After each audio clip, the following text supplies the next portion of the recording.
मंडप में शादी की रस्में शुरू होते ही कहानी में ऐसा धमाका होने वाला है जिसे देखकर सबकी सांसें थम जाएंगी। अनिका अपनी जीत समझकर दुल्हन बनी बैठी होगी, लेकिन तभी सारू सच का दरवाजा खोल देगी और वेद के सामने अनिका की सारी चालें आ जाएंगी। जिस वेद को अनिका अपने झूठ में फंसा रही थी, वही वेद सबके सामने उसका असली चेहरा देखकर गुस्से से कांप उठेगा और मंडप में ही अनिका को थप्पड़ मारकर शादी तोड़ देगा। सारू की इज्जत वापस आएगी, घर वालों को अपनी गलती का एहसास होगा और अनिका की हार आने वाले बड़े बदले की शुरुआत बनेगी। ऐसे ही धमाकेदार अपडेट के लिए वीडियो को लाइक करें, चैनल को सब्सक्राइब करें और बताएं, क्या वेद को सारू से माफी मिलनी चाहिए? मंडप में शादी की रस्में शुरू हो चुकी थीं। चारों तरफ रोशनी, फूल और खुशियों का माहौल था, लेकिन इस खुशी के पीछे एक बड़ा सच छिपा हुआ था। घर के लोग बाहर से मुस्कुरा रहे थे, मगर कई दिलों में बेचैनी थी।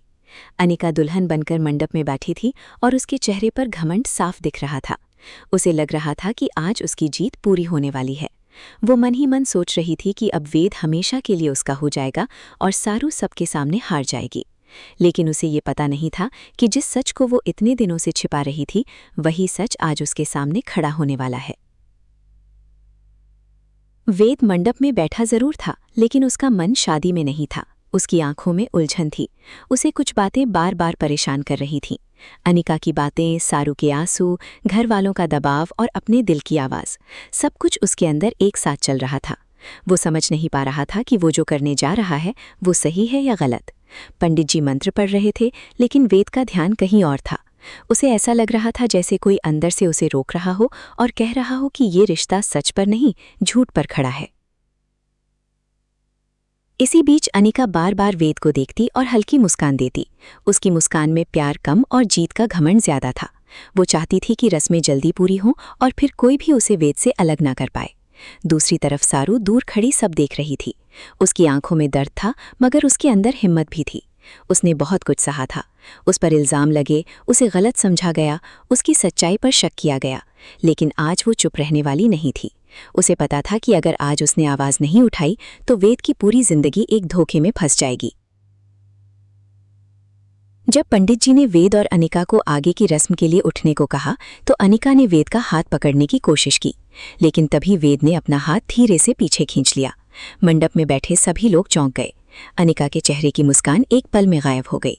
घर वाले हैरान होकर वेद को देखने लगे। किसी को समझ नहीं आया कि अचानक वेद ने ऐसा क्यों किया। अनिका ने खुद को संभालते हुए मीठी आवाज में वेद से कहा कि सब लोग देख रहे हैं, अब कोई गलती मत करना। लेकिन वेद ने उसकी तरफ देखा भी नहीं। उसकी नजरें सारू की तरफ थीं, जैसे वो उसके चेहरे पर छिपा दर्द पढ़ना चाहता हो। तभी सारू ने हिम्मत जुटाई और सबके सामने आगे बढ़ी। उसने साफ शब्दों में कहा कि ये शादी नहीं हो सकती, क्योंकि ये रिश्ता सच पर नहीं, झूठ और धोखे पर बना है। उसकी बात सुनते ही पूरे मंडप में खामोशी छा गई। अनिका तुरंत गुस्से में आ गई और बोली कि सारू फिर से उसका घर तोड़ने आई है। उसने सबके सामने रोने का नाटक शुरू कर दिया और खुद को बेचारी दिखाने लगी। वो कहने लगी कि सारू उससे जलती है, इसलिए उसकी शादी रोकना चाहती है। लेकिन इस बार सारू की आवाज़ नहीं कांपी। उसने कहा कि आज वो अपने लिए नहीं, सच के लिए बोल रही है। वेद ने पहली बार तेज आवाज में अनिका से पूछा कि अगर वो सच में साफ है तो उसे डर किस बात का है। ये सुनकर अनिका कुछ पल के लिए चुप हो गई, लेकिन फिर उसने अपनी आदत के अनुसार बात घुमा दी। उसने सारू पर ही इल्जाम लगा दिया कि वो हमेशा से वेद को अपने पास रखना चाहती थी। ये सुनकर सारू की आंखों में आंसू आ गए, लेकिन उसने हार नहीं मानी। उसने वेद को वो बात बताई जो अब तक सबकी नजरों से छिपी हुई थी। उसने कहा कि अनिका ने सबके मन में गलतफहमी डालकर उसे बदनाम किया, वेद को सच से दूर रखा और अपने फायदे के लिए हर रिश्ते को तोड़ने की कोशिश की। वेद के चेहरे का रंग बदलने लगा। वो शांत तो खड़ा था, लेकिन उसके अंदर आग जल रही थी। उसे याद आने लगा कि कैसे हर बार सारू कुछ कहना चाहती थी, लेकिन किसी ने उसकी बात नहीं सुनी। कैसे अनिका हर बार रोकर, झूठ बोलकर और मासूम बनने का नाटक करके बात अपने पक्ष में कर लेती थी। वेद को अब समझ आ रहा था कि उसने अनिका के दिखावे पर भरोसा किया और सारू की सच्चाई को नजरअंदाज कर दिया। यह एहसास उसके लिए बहुत भारी था। अनिका ने हालात हाथ से निकलते देख फिर से नाटक शुरू किया। वो वेद के पास गई और कहने लगी कि वो उससे बहुत प्यार करती है, उसने कभी कुछ गलत नहीं किया, सारू उसे बदनाम कर रही है। लेकिन इस बार वेद उसकी बातों में नहीं आया।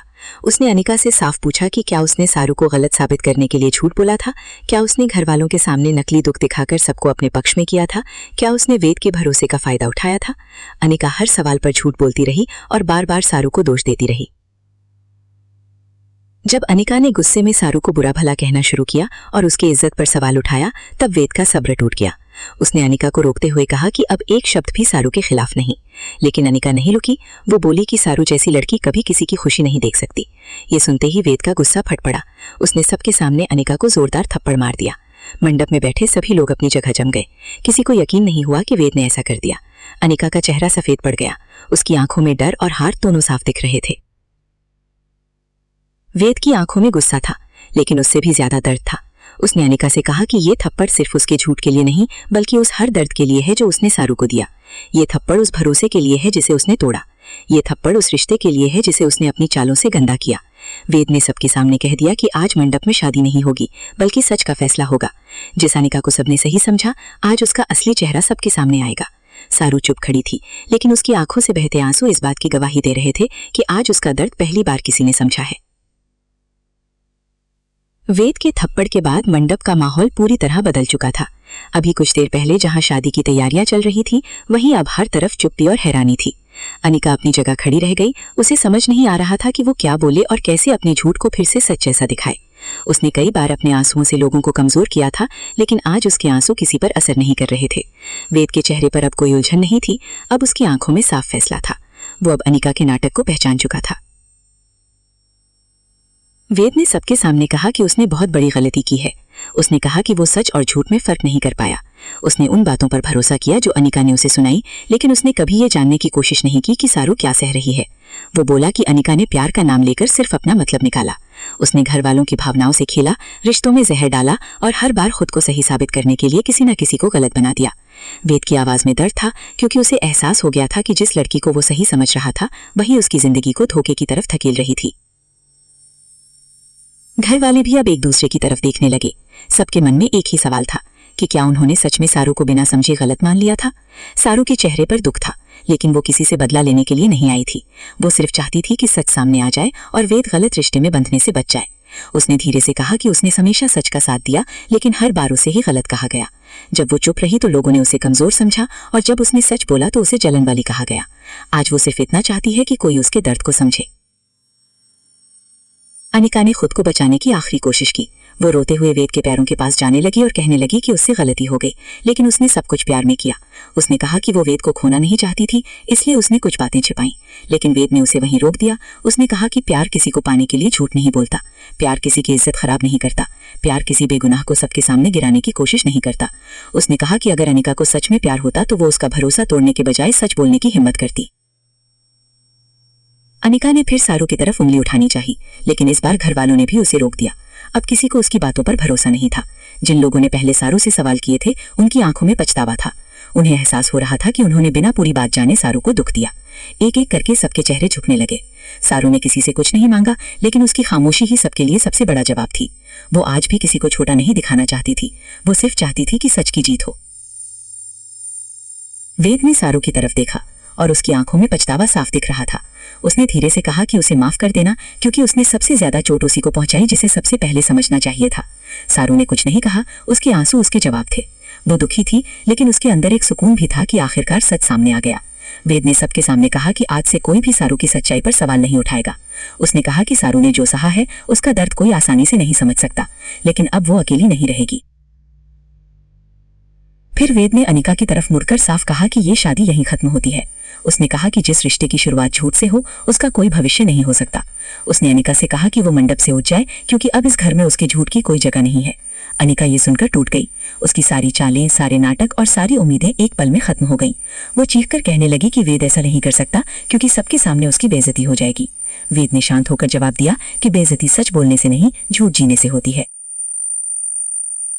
अनिका ने गुस्से में सारू को देखा। उसकी आंखों में हार का दर्द कम और बदले की आग ज्यादा थी। वो समझ चुकी थी कि आज सब उसके हाथ से निकल गया है, लेकिन उसके मन में अभी भी नफरत बाकी थी। उसने मन ही मन ठान लिया कि वो इतनी आसानी से हार नहीं मानेगी। लेकिन इस समय कोई उसके गुस्से से डरने वाला नहीं था। सबकी नजरों में अब उसका सच सामने था। मंडप जो कुछ देर पहले उसकी जीत का गवाह बनने वाला था, अब उसकी हार का गवाह बन चुका था। घर वालों ने सारू से माफी मांगनी शुरू की। किसी ने कहा कि उनसे गलती हो गई, किसी ने कहा कि उन्हें पहले उसकी बात सुननी चाहिए थी। सारू ने सबको सम्मान से देखा, लेकिन उसके दिल में जो चोट थी वो तुरंत नहीं भर सकती थी। उसने सिर्फ इतना कहा कि रिश्तों में भरोसा सबसे बड़ा होता है। अगर भरोसा टूट जाए तो माफी के बाद भी दर्द रह जाता है। उसकी बात सुनकर सभी चुप हो गए। वेद को भी समझ आ गया कि सिर्फ माफी मांगना काफी नहीं, उसे अपने कर्मों से सारू का भरोसा वापस जीतना होगा। आखिर में वेद मंडप से उठ गया और उसने शादी की माला नीचे रख दी। ये सिर्फ एक शादी टूटने का पल नहीं था, बल्कि झूठ के टूटने और सच के खड़े होने का पल था। अनिका की हार ने सबको सिखा दिया कि चालाकी कुछ समय तक जीत सकती है, लेकिन हमेशा नहीं। सारू की सच्चाई भले देर से सामने आई, मगर जब आई तो सबकी आंखें खुल गईं। वेद के दिल में अब सारू के लिए इज्जत, पछतावा और एक नया भरोसा था। वहीं अनिका अपनी हार लेकर वहां से चली गई, लेकिन उसके चेहरे की कड़वाहट बता रही थी कि आने वाले समय में वो फिर कोई नई चाल चल सकती है। अब कहानी में आगे वेद को सिर्फ अनिका से नहीं, अपने ही किए फैसलों के दर्द से भी लड़ना होगा, और सारू को अपनी इज्जत वापस पाने के बाद भी अपने दिल के घाव भरने होंगे।